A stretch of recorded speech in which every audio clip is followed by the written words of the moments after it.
racing, and my first race meeting was on Sidecar because I was a JCB driver.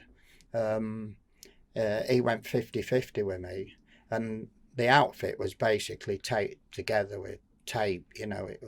It caught fire and all sorts. I mean, it was a crazy year that was. Were you the pilot or the passenger? I was the pilot. Oh, right. You had a big responsibility then. This'll get you. He was teetotal and I was a pisshead, I mean, flipping heck.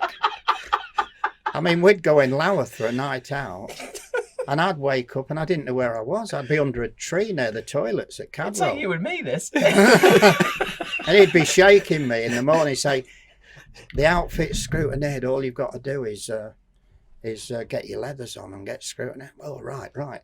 Have a bit of a wash and... Where's my flat cap? We're off. And one morning we went out and I was that hungover. We went out onto the club circuit up Coppice, and I was just going through the motions, going out of Charlie's down the straight, and I started passing people. I thought, this is unusual.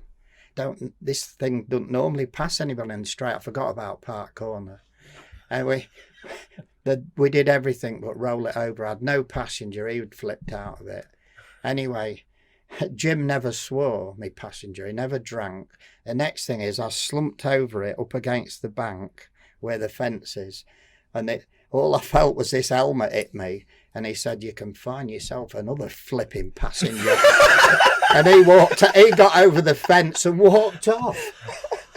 So anyway, I drove it back to the pits. But, that was a crazy time. And I mean, one time he wanted to try this new Bell helmet. And Steve Daniels, one of the other Sidecar lads, he's big docker in Grimsby, big head. And he says, oh, it's all right, I'll just try it. So anyway, he put it on and off we went out in this qualifying session. And I kept feeling something banging me. And I thought, he just wants me to go faster. I'm going faster and faster. And then we took the checkered flag and I looked down at him and it was like an horror movie. This thing had turned round on his head and I couldn't see his face. I nearly shit myself.